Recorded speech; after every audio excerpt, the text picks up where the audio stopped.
Hey, you found me. You turned me on. You're out on a walk or you're in your office or in your car and you thought, gosh, I wonder what Bill's talking about today. Well, you're going to find out in one quick minute. And today we're talking about introverts. And I've titled this podcast, Introverts Unite. In preparation for today, I actually texted my three kids and I said, "Hey, I'm doing a podcast today on introverts. I'm not going to share any of your stories, but what do you think that you are?"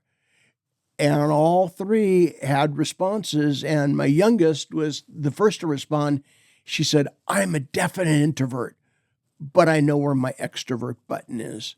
And that's very similar to our other two kids, and I'll just say relationally, maritally, for those people who know me and particularly you feel like you know me pretty well. You've either been with me in counseling or been in a teaching environment with me, in a preaching environment, if you will. You know that I'm very animated. I'm an extrovert. And for those of you who've spent any time with Chris, you know that just as much as I'm an extrovert, she's an introvert. And early on in our marriage, that was caused issues. And I'm going to say more about introverts and the successful marriage, but that's going to be more towards the end today. So, last kind of introductory comment that I want to make about introverts, and I just really say this thinking about my wife. I think that introverts are some of the most misunderstood and unseen people in culture. People see their quietness, they do not have the ready response that an extrovert has. And people misinterpret that. They think that they're standoffish or snobbish or cold, and none of that's the case. And then when they do try to come out and when they do try to speak and share things, then people are kind of blown away at that. So, anyway, I was thinking about, where do I want to begin this today? And I want to begin this way. I just want to ask 5 questions. They're not complex. They're not difficult. But I'm wanting you to be very aware of what your answers are. And here they are. And I'm going to read through them a couple times. Are you uncomfortable with small talk? Question 2, do you prefer working with others or working alone? Does being with a group of good friends drain you or fill you? Number 4, given the choice between a known vacation location or going to an unfamiliar setting, what would you choose? And then last, generally speaking, do you tend to make decisions quickly or do you like to take your time? Well, if you're answering, yes to the majority of those, you're probably an introvert. Now, I don't want to get into a whole lot of, boring statistics on this, but in preparation for today, I did do some research on introverts. I actually have a book in my library called The Introvert's Advantage. It's a great book. But here's some statistics that I think that you'd find interesting. At least 1/3 of the American culture are introverts, and some studies show that it could be as high as 40%. I found this next number to be really interesting, and that is that 57% of lawyers are introverts. I'm still thinking about that. What's up with that? What is how do you interpret that? And then obviously being a pastor for 18 years before transitioning over to the classroom in the counseling office and now writing, I wanted to do some research on clergy and introverts and extroverts. And again, it just occurred to me, gosh, I didn't even define this really yet, but introverts, you want to think about everything is done on the interior. Extroverts, everything is done on the exterior. But one study that I read said that 68% of pastors, clergy, this included a Roman Catholic audience as well, but well over 60%, almost 70%, as they began their ministry, were extroverts. Those same folks were tracked 25 years later, and that number dropped below 50%. That is to say, when they began their ministry, and gosh, I so relate to this, they were so excited and they had the world by the tail and they're going to accomplish great things for God and they have good intentions and they had a good education, they were in a good setting, and everything was out there, everything was extroverted. But the reality, life comes along. The reality is that some of those leaders, those parish folks, ran into a wall. And the truth is this, and this is the hard truth, is that when you're a pastor and you bump up against some of these people on a somewhat of a regular basis, it totally wipes you out. And that which began by being a very optimistic, very outgoing, hey, we can accomplish this individual, changes, in a hurry. And then just vocationally speaking, we know that introverts are commonly seen in the social sector, social workers, counselors, data scientists, accountants, all things that are done in the main in isolation. I also found this one other idea that was very profound to me. And on average, introverts and extroverts have the same intelligence levels. So that is to say, when you're doing an evaluation on IQ, introverts and extroverts tested the same. However, this same study shows that about 70% of gifted people are introverts and not extroverts. And I think there's a reason for that. There is a real introvert advantage. And when we do things on the inside, when we take time to be reflective and think things through, the chances are that you're going to be more successful. When I was thinking about this, opening section, this introductory section, I did want to bring biblical material to this. And a question might be, was Jesus an introvert or an extrovert? Was Moses an introvert or an extrovert? And I think in the case of Jesus and perhaps even Moses, that these two biblical leaders were extroverted introverts. And I'm going to explain that. Jesus, Moses, and you can think of your own punch list of characters, but I wanted to name very common, noted, easily recognizable. Jesus and Moses, they were extroverted introverts. That is to say, I think that they were introverts that knew, in the language of my daughter, they knew when to be extroverted. Scripture is very, very clear, particularly in the life of Jesus, that he regularly went away alone to reflect. And it's that deeper reflection, that it's that deeper interior work that allows a person to consider obstacles, to reframe those obstacles and turn them into opportunities. And I think for those of us who are extroverts, that can be very, very difficult. And now in my later years, I am quick to tell you, when my extroversion is spent, it is gone. and I just need to be alone.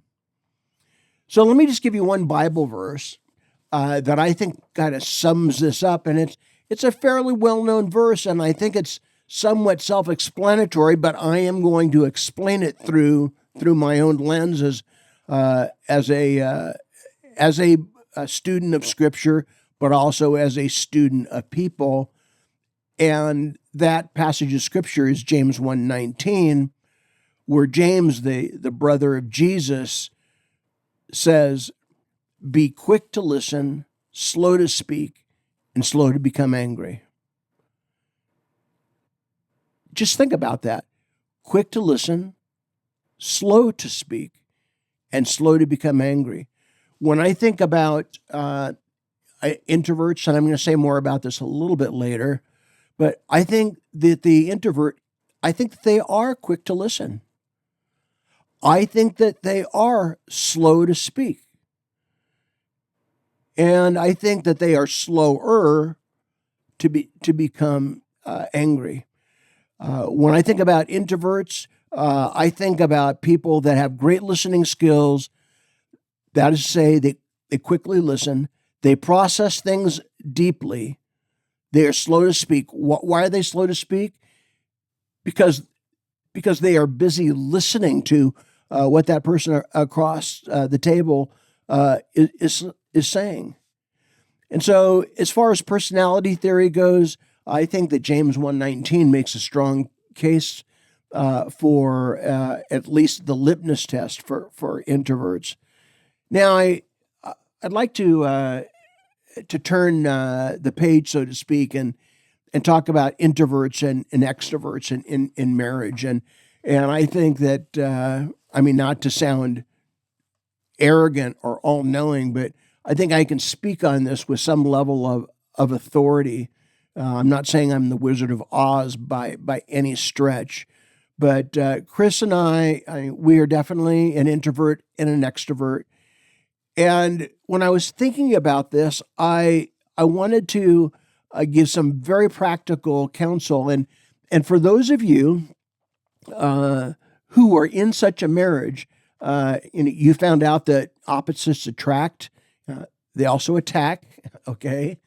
But the reality is that, in fact, let me even say this. Let's not limit it to marriage. Let's say you're in a work culture. You could even be in a volunteer position. You could be greeting in a local church, and yet you need to report to the head usher, whatever it is. But these are some of the things that I wrote down, and these are the things that came to me. I thought, I want to be practical. I want to let people know kind of what's helpful for me. And so for those of you who are maybe dating right now, if that word is still used, I don't hear it a lot, but you're hooking up, if you will. I guess if you want to use the contemporary word, you're talking. What I would say to you is learn early on who as who, and don't try to change the other. Learn early on who's the introvert, who's the extrovert. And I realize that there's some people that are a split. That is to say, depending on the situation, is going to dictate who shows up, if you will. I think particularly in the early days of talking or dating, I just think that the issue of personality type doesn't even factor in. I think people are so, in gaga with each other, they don't consider that. A second very practical thing is that time alone for husband or wife, time alone does not mean that your partner does not like you. It does not mean that they're in a bad mood, does not mean that you've done something wrong or you've left the dishes still in the sink. But your partner just needs time alone just because they need time alone. And just what I'm saying to you is don't take that personally. This third idea came to me, and this is something I could have never have written a couple years ago. and this is probably the most practical thing, know if there are certain escape times when your partner is recharging. And I'm going to be very clear about escape times. I'm aware now, Chris works on Thursdays and Fridays. And so her escape time, I know, is a very specific time. And her escape time is at 2:00 in the afternoon. She has a particular podcast or video feed that means a lot to her. And I know not to interrupt that escape time.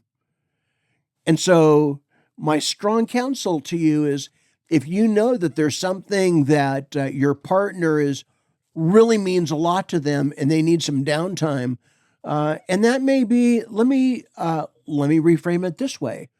I'm just thinking here. If there is something that you and your wife have negotiated as far as one or the other getting time that they need, negotiate that time. What does it look like? When is it? How long does it go for?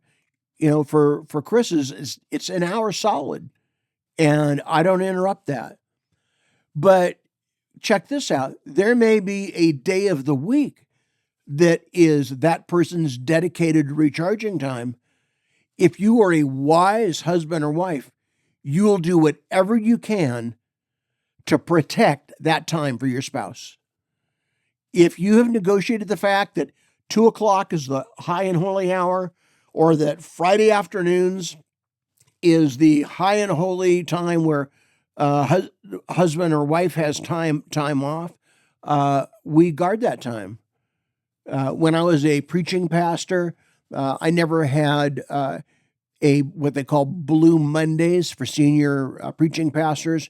When Monday came, I was ready to get back at it. And Monday, Tuesday, and Wednesday were prayer and writing time. And Chris knew that, and she guarded that time for me. So I had a full 2.5 days to be quiet, and she would honor that. A fourth idea here is that voice your needs in very measurable ways. And that is to say, and again, introverts seemingly need that type of time to recharge. And so again, we want to negotiate that. So here are some thou shalt nots.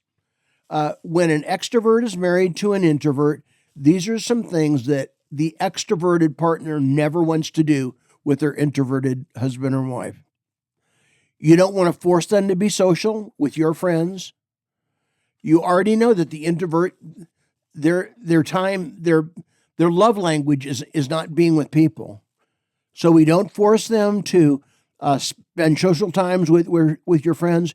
You don't force them to think about an issue on your timeline. Now, this was a real frustration for me early in our marriage. Today, I know that if I have a question and if I'm trying to resolve something, I know that Chris is not going to be quick to say, I got an answer for that. Even today, when we are brokering something, she initiated that. And she said, you and I are on a different page on this matter. And I could hear that. When she said that, when she was quick to come to the table with that, so she wasn't being slow to speak, she was being very quick. Hey, I recognize that was an exception, and I needed to listen to that. Another thing that I'd want you to understand is don't misinterpret their silence or their quietness. They're not being moody. They're not being selfish. They're just being who they are as an introvert. And then finally, don't expect the introvert to be as spontaneous as you might think. I'm looking at the clock here now, and it's ticking away, and I probably have about 8 or 9 minutes of material here, and I'm going to try to get through it in about 5, which makes me a magician. But these are two things, and you might want to listen to this podcast a second time But this is, again, very practical, but I think helpful information. Here are the two categories: why people are attracted to introverts and why people are not attracted to introverts. So if you're an introvert and maybe you are a situational introvert, depending on the environment that you're in, I'm going to tell you why people are attracted to you. Number one, you're just easy to be around. You're not quick to talk. You're not a chatterbox. You're easy to be around. You are attentive to the needs of people around them. And my experience has been that introverts tend to be incredibly insightful counselors. Why are people attracted to you? Because they know that you are a good listener. Why are people attracted to you? Because they know that you are a deeper thinker. So true of my wife. And then the last thing, and I know this, very personally, why are people attracted to introverts?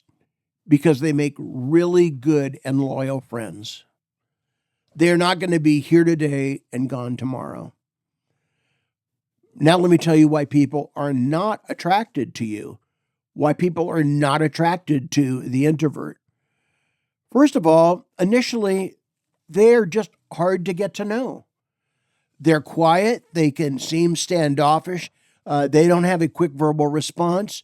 And for the extrovert, they want to have the response. So the extrovert is saying, I don't know where she stands on this. Another reason why people are not attracted to introverts is because they know that the introvert is not easily won over by somebody schmoozing. And they know that the introvert is not going to be a people pleaser. The introvert is not easily snowed or schmoozed by other people, and they will not be a people pleaser. Who wants to be told no on certain things? Another reason why people are not attracted to introverts is that the healthy introvert tends to have strong boundaries. Their no means no. And people aren't accustomed to that.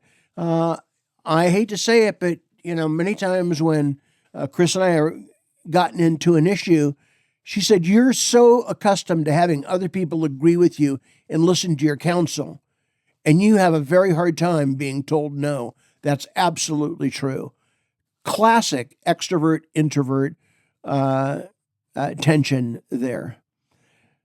Another reason why people are not attracted to introverts is because introverts need to take more time to process stuff. And the extrovert just wants to, particularly the male extrovert, they just want to get her done and move on, to the next thing. And then lastly, why are people not attracted to introverts? Because they know that these people are thinkers. And that level of response can intimidate others. I think I'm going to stop there. I have another whole section, but I'm going to just honor my own clock and give myself boundaries today. But if you're an introvert, I celebrate you. I need that depth and quietness of person in my life. As an extrovert, I'm telling you, I need you. If you are an introvert, and you find yourself living or having to work with an extrovert on a regular basis, and that alone is exhausting. The thing that I would want to say to you, and even if it's in a marriage relationship, you better know your own tank in a hurry. And if you are near empty, you need to take time away for you. Your response to your husband, to your wife, if you've gotten to that place of emptiness, is simply to say, I really want to be there for you right now, but right now I'm so empty. I need to recharge so I can be fully present for you. Again, introverts, hey, you guys get a gold badge as far as I'm concerned, and I celebrate you. I hope that this has been a meaningful podcast for you as you've been walking. I know it's a lot of information, but again, I recognize the fact, and here's your scripture, and I close, with this reminder, is that we know that scripture tells us that we need to be quick to listen, slow to speak, and slow to become angry. That is the scriptural maxim for introverts. Hey, we'll see you again next week. And thanks for checking in. And if you like this, hey, write a review, send me an email, hit me up on Facebook. I appreciate all of that stuff. Extroverts love getting that type of information. Talk to you later. Bye-bye.